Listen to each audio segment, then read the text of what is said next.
సాంశరం స్వామి. నా పేరు ఆకాష్ స్వామి. లోకల్ 18 తెలుగు నుంచి వచ్చాను. మీ పేరు స్వామి? నా పేరు రవికాంత్ శర్మ అండి. ఈ దేవాలయంలో ముఖ్య అర్చకుడిగా పనిచేస్తున్నాను నేను. ఓకే. ఎన్ని సంవత్సరాల నుంచి పనిచేస్తున్నారు స్వామి? నేను పనిచేయబట్టి దాదాపు 23 సంవత్సరాలు అవుతుందండి ఈ గుళ్ళో. 23 సంవత్సరాల నుంచి పనిచేస్తున్నారు కదా స్వామి. ఇక్కడ మనం చూసుకున్నట్లయితే శివాలయం అనేసరికి మనకి చాలా ఉంటాయి స్వామి. ఈ హైదరాబాద్ అవుట్స్కట్స్లో కావచ్చు, లోపల సిటీలో కావచ్చు, చాలా ఉంటాయి. కానీ మనకి ఈ రామలింగేశ్వర స్వామి టెంపుల్, కీసరగుట్ట అనేది చాలా ఫేమస్. ఎందుకు స్వామి రీజన్? అంటే ఈ దేవాలయానికి ఎంతో ప్రాముఖ్యత ఉంది. త్రేతాయుగంలో శ్రీరామచంద్రుడు వచ్చి ఇక్కడ ప్రతిష్ఠ చేయడం జరిగిందనమాట ఈ శివలింగాన్ని. త్రేతాయుగంలో శ్రీరామచంద్రుడు వనవిహారానికి వచ్చాడు. ఇది ఒకప్పుడు ఎంతో అద్భుతమైనటువంటి వనము. ఈ వనవిహారానికి ఇక్కడికి వచ్చి ఇక్కడ ఆ స్థలం ఎంతో మంచిగా అనిపించింది ఆయనకి. ఆహ్లాదకరమైన వాతావరణం నచ్చి ఇక్కడ ఒక శివలింగాన్ని ప్రతిష్ఠ చేద్దామనుకుని నిర్ణయించుకున్నాడు శ్రీరామచంద్రుడు. దానికి ముహూర్తం పెట్టుకున్నాడు. శివలింగం ప్రతిష్ఠ చేద్దామనుకొని శివలింగం కావాలి కాబట్టి హనుమంతుని కాశీకి పంపించాడు. అక్కడ ఎన్నో శివలింగాలు ఉంటాయి, ఏదో ఒక శివలింగం తీసుకురమ్మని హనుమంతుని కాశీకి పంపించాక హనుమంతుడు అక్కడికి వెళ్ళాడు. కానీ ఎన్నో శివలింగాలు కనిపిస్తే ఏదైనా ఒక శివలింగం తీసుకొస్తే ఇక్కడ స్వామికి ఇష్టపడతాడో లేదో, మరి నేను ఇన్ని తీసుకెళ్తే ఏదైనా ఒకటి తీసుకొస్తే ఎట్లా అని చెప్పి ఆలోచిస్తున్నాడు అనమాట. అయితే శ్రీరామచంద్రుడికి ఆ ఆలోచన వల్ల ఆలస్యం అవడం వల్ల శ్రీరామచంద్రుడికి ముహూర్త సమయం దగ్గరకు వచ్చింది. అయితే శివుని ప్రార్థించాడు, స్వామి నాకు ముహూర్త సమయం దగ్గరకు వచ్చింది, నేను శివలింగ ప్రతిష్టాపన చేద్దాం అనుకున్నానని స్వామిని ప్రార్థిస్తే స్వయంగా వెలిశాడు ఇక్కడ. ఈ శివలింగం స్వయంభూలింగం అనమాట. రాముడి కోసం వెలిసినటువంటి శివలింగం ఇది. అయితే రాముడు ముహూర్త సమయానికి ప్రతిష్ఠ చేసుకున్నాడు. తర్వాత హనుమంతుడు ఏమని ఆలోచించాడంటే 101 శివలింగాలు తీసుకొస్తాను కాశీ నుండి, అయితే ఇక్కడ ప్రతిష్ఠ చేసుకుంటాడు, రాముడికి ఇష్టముంది తీసుకుంటాడని చెప్పి కాశీ నుండి 101 శివలింగాలు తీసుకొచ్చాడు.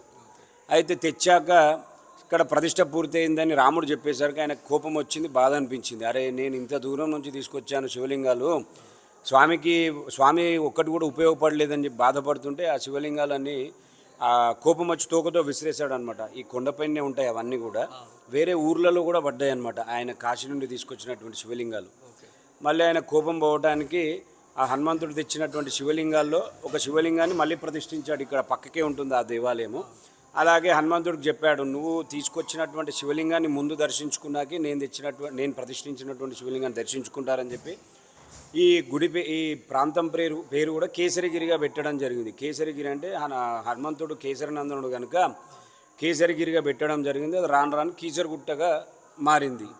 అయితే అలాగే ఇక్కడ పురావస్తు శాఖ వారు, ఆర్కియలాజికల్ డిపార్ట్మెంట్ వాళ్ళు ఇక్కడ రీసెర్చ్ చేసి ఇక్కడ త్రవ్వకాలు జరిపితే ఇక్కడ అశ్వమేధ యాగాలు చేశారు. ఒక 1600 సంవత్సరాల క్రితము విష్ణుకుండి రాజులు ఈ దేవాలయాన్ని నిర్మించి, శివలింగం త్రేతాయుగందైనా ఈ దేవాలయాన్ని నిర్మించింది మాత్రం 1600 సంవత్సరాల క్రితం అని చెప్పి పురావస్తు శాఖ వారు చెప్పడం జరిగింది. అలాగే కింద అశ్వమేధ యాగాలు చేసిన ప్రాంతం ఉంది. తర్వాత వారు ఈ ప్రాంతాన్ని రాజధానిగా పెట్టుకొని 2వ మాధవవర్మ అనే రాజు పరిపాలించాడు. తర్వాత అక్కన్న మాదన్నలు వచ్చారు ఈ ప్రాంతానికి. వచ్చి ఇక్కడ శివాలయాన్ని విష్ణువాలయం కూడా చేద్దాము, ఈ దేవాలయాన్ని శైవ వైష్ణవ క్షేత్రం చేద్దామని చెప్పి 450 సంవత్సరాల క్రితం పక్కకే నరసింహస్వామి దేవాలయం కూడా అద్భుతంగా నిర్మించారు ఇక్కడ. ఆ విధంగా ఇక్కడ శైవ వైష్ణవ క్షేత్రం కూడా నిర్మించడం జరిగింది. అప్పటి నుంచి కూడా ఈ దేవాలయం విరాజిల్లుతూ వస్తుందన్నమాట. అది ఇక్కడ స్థల పురాణం అండి. ఈ మన కార్తీక మాసానికి సంబంధించేసి శివుడి గుడులు అనేవి రద్దీ ఎక్కువగా ఉంటాయి స్వామి. అందుట్లో మన ఈ కీసరగుట్ట వచ్చేసి ఫేమస్ కాబట్టి ఇక్కడ రద్దీ ఎట్లా ఉంటుంది, దాన్ని మీరు ఎట్లా మేనేజ్ చేయగలుగుతారు? కార్తీక మాసంలో అంటే ముఖ్యంగా సూర్యుడు తిరుగుతుంటే రాశుల్లో తిరుగుతున్నప్పుడు ముఖ్యంగా తులారాశిలో ఉండడం జరుగుతుందన్నమాట ఈ కార్తీక మాసం వచ్చేసరికి. కాబట్టి అది నీచరాశి సూర్యుడికి, కాబట్టి శివుణ్ణి పూజించడం అనేది కొంత మంచిదన్నమాట. అందుకని కార్తీక మాసంలో ముఖ్యంగా శివుడికి పూజిస్తారు. ఆయన శివుడికి కూడా ఎంతో ప్రీతికరమైనటువంటి మాసం ఈ మాసము. కాబట్టి ఇక్కడ చాలామంది వచ్చి ఇక్కడ స్వామిని దర్శించుకోవడం జరుగుతుంది. ముఖ్యంగా మన దేవాలయంలో కార్తీక మాసం నెల రోజుల పాటు అత్యంత వైభవపేతంగా 30 రోజుల పాటు ప్రత్యేక పూజలు జరిపించడం జరుగుతుంది. ప్రతిరోజు ఉదయం 4 గంటలకే స్వామికి ఇక్కడ మహాన్యాసపూర్వక రుద్రాభిషేకం జరిపిస్తాము. అలాగే ఆర్ద్ర నక్షత్రం రోజు స్వామివారి కళ్యాణం ఉంటుంది. మాస శివరాత్రి రోజు ఇక్కడ స్వామికి ప్రత్యేక పూజలు, రుద్రహోమం ఉంటుంది.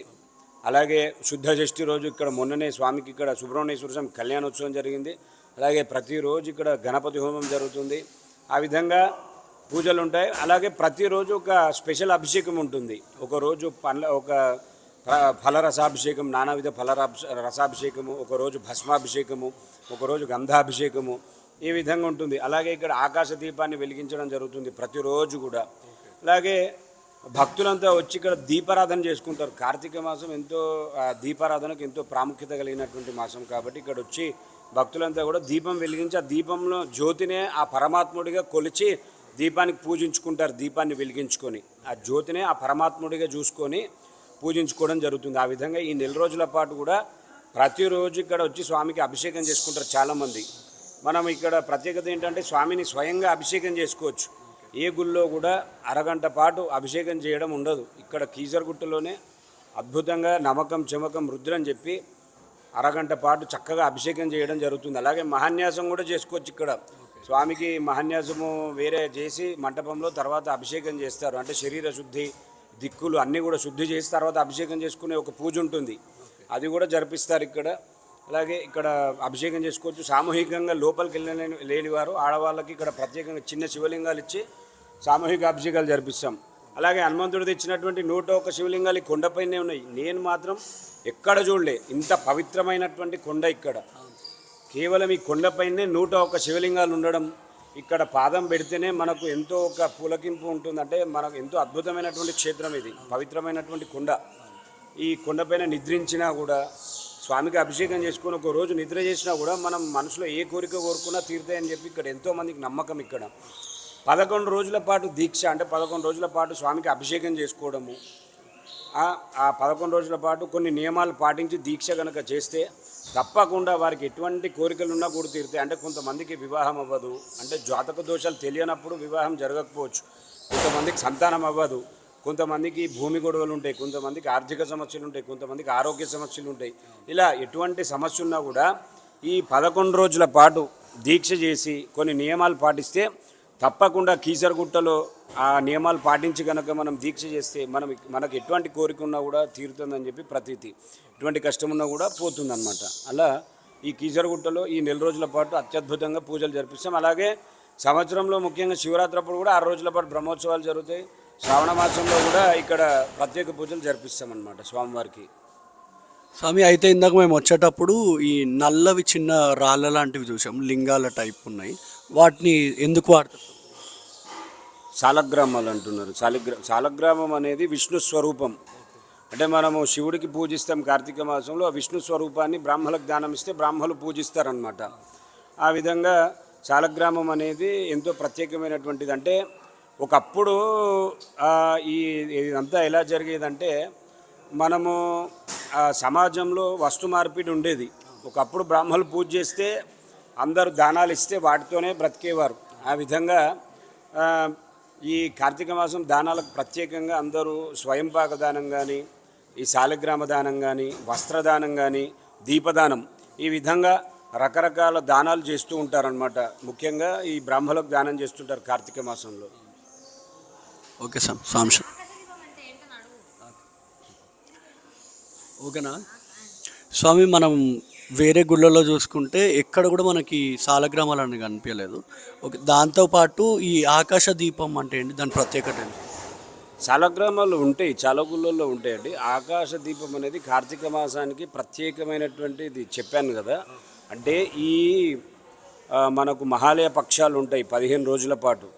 ఆ 15 రోజుల పాటు పెద్దలు భూమిపైకి వస్తారని చెప్పి ఆ రోజుల్లో మనము బియ్యం ఇస్తాము. అంటే ఏంటంటే మనకు గుర్తున్నంత మట్టుకే మనము పెద్దవాళ్లకు కార్యక్రమాలు జరిపిస్తాము. మన వంశం ఎంతో ఉంటారు, మన దేవతలు ఉంటారు, ఋషులు ఉంటారు, వాళ్ళందరికీ ఆ 15 రోజుల పాటు కేటాయించడం జరిగిందనమాట. ఆ దేవతలు ఋషులంతా కూడా భూమి మీదకి వస్తారని చెప్పి ఒక నమ్మకము. వాళ్ళందరి కోసమని బియ్యం ఇవ్వడం జరుగుతుంది. అలా వచ్చినటువంటి వారు వెళ్ళడం కోసమే ఈ దీపావళికి ఈ టపాకాసులు కాల్చడం కానీ, అలాగే ఈ దీపాలు వెలిగించడం కానీ, ఆ పెద్దవారు ఆ వచ్చినటువంటి వారు వెళ్ళిపోవడం దారి చూపించడం కోసమే ఆకాశ దీపం అనేది వెలిగిస్తారనమాట. అలా. Okay sir, thank you.